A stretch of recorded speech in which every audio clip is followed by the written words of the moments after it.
Alright, now for the other thing Eric complained about. He complains that there's only 1 minute of video here where they turn the thing around and take the case off, and that there's only pictures here. And he calls us all idiots for doing this. Okay, let's remember something. All internet video takes bandwidth. And, I have a feeling if they'd had 24-hour live video from now until the time that the police or Apple come and take the phone, it wouldn't have been enough video to appease Eric. They still would have pinched on it. It's, it does the job. It shows the phone taken apart. Shows the case coming off, not taken apart. They didn't actually film that part.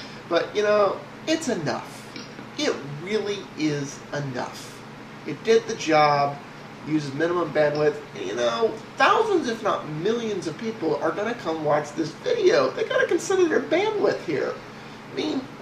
What angle of the phone was not shown? Between these pictures and this video, what angle is not shown? The other thing Emeek goes a little nuts on is he's, oh, you don't think Apple could have found this thing? It's just okay.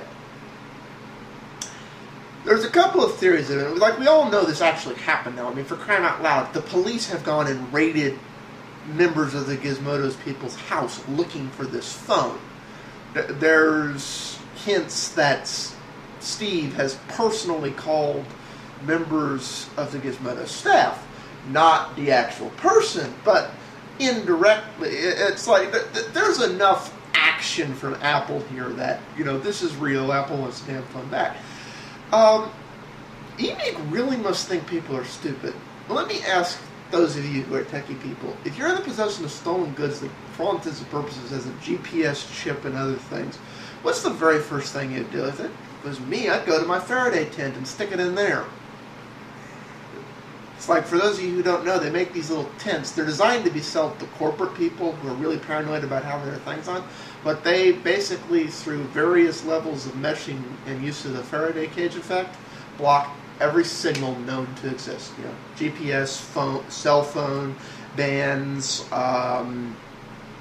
even the electronic frequencies from monitors. So it's like, you put devices in there, it ain't being spied on. It ain't being tracked. It is off the grid. And that's the first thing I'd do with that thing until battery died. And I'd charge it only in the tent. So that would be day one, I'd set the tent up. And you're going to tell me people who are dealing with weird stuff don't have a Faraday box or cage or something laying around. Maybe I'm the only one who's that geeky to actually have one of those laying around. I don't know. But, that's not. Second off, you're assuming that feature had been enabled on the prototype test phone, which it may not have been. Because that's not there by default. And, he's complaining about Gizmodo sitting on it for a month. Well, here's the thing.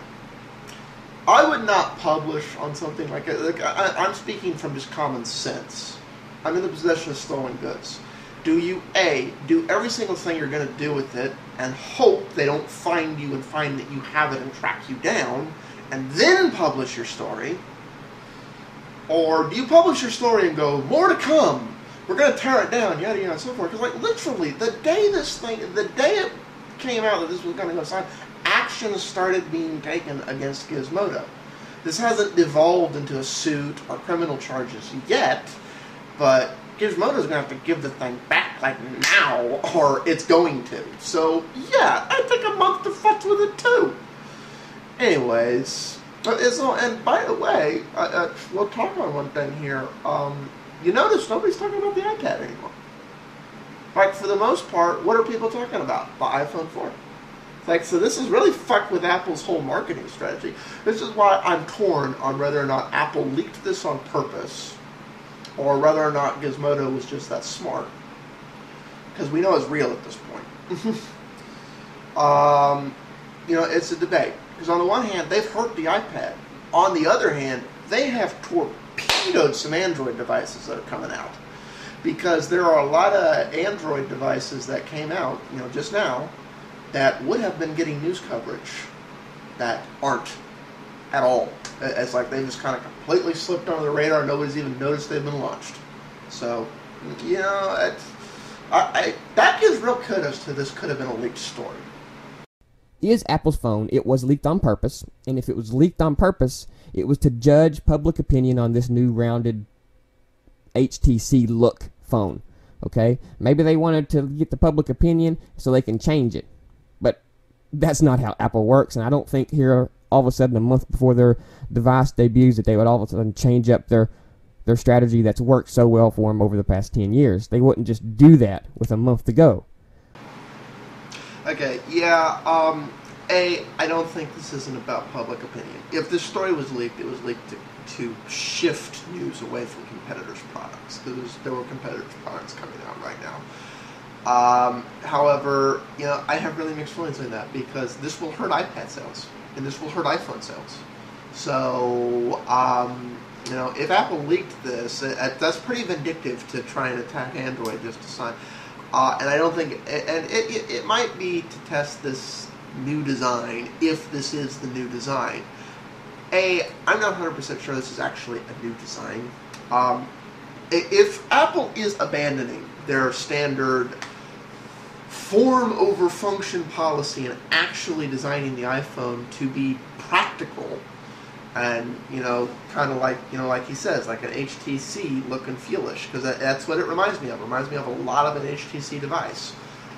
Kudos for them, because that has been my biggest beef with the iPhone since almost day one. It's like, when you hold the thing in your hand, something feels off, and Apple doesn't give a shit that it feels off. It's like, it's an Apple, you should learn the Apple way. That's odd.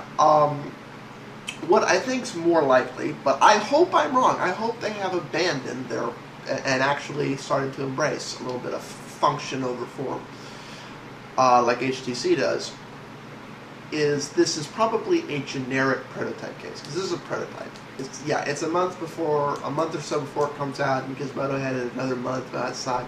When you're prototyping, you use the most generic case you can, and you may or may not stick a logo on it, but it's not finished. It's basically formed. And the fact that they had the thing in this plastic chameleon case, I'm not sure was to hide it.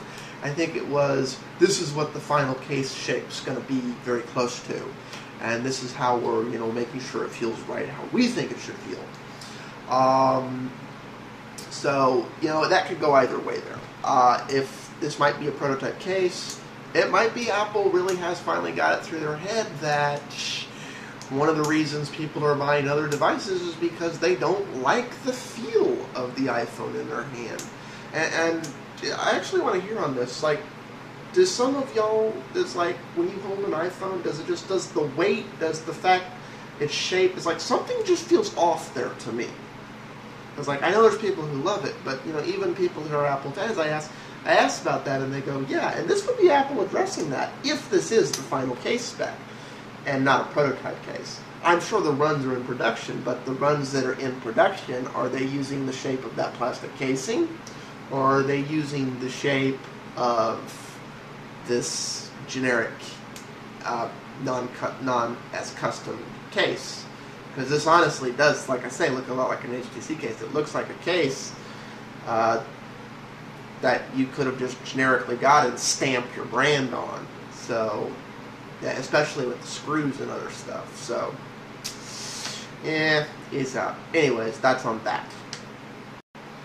Okay, the rest of the video for the most part is just him prattling on. At least nothing significant enough to justify stretching this video into 3 parts. So, anyways, that's my thoughts and kind of rebuttal on this. You know, like he said, there's a lot of things here. It's either Apple leaked this or Apple's just was sheer incompetent here. It all depends on whether or not the bar story's true. It doesn't mean the phone's fake. They kind of made the bar story up to protect whoever the heck sold them the phone, because there may be something dark going on there. And some of this has a new Coke smell like this. On the one hand, it's assuming Apple's really being smart and finally listening to the consumers as far as the case goes. On the other hand, I think it's my honest assessment based on how Apple has worked and not given a shit about consumers. Yes, it's just the generic case. But if they've embraced people changing their tastes and wanting something like this, kudos to them for finally getting it right. Peace out, all.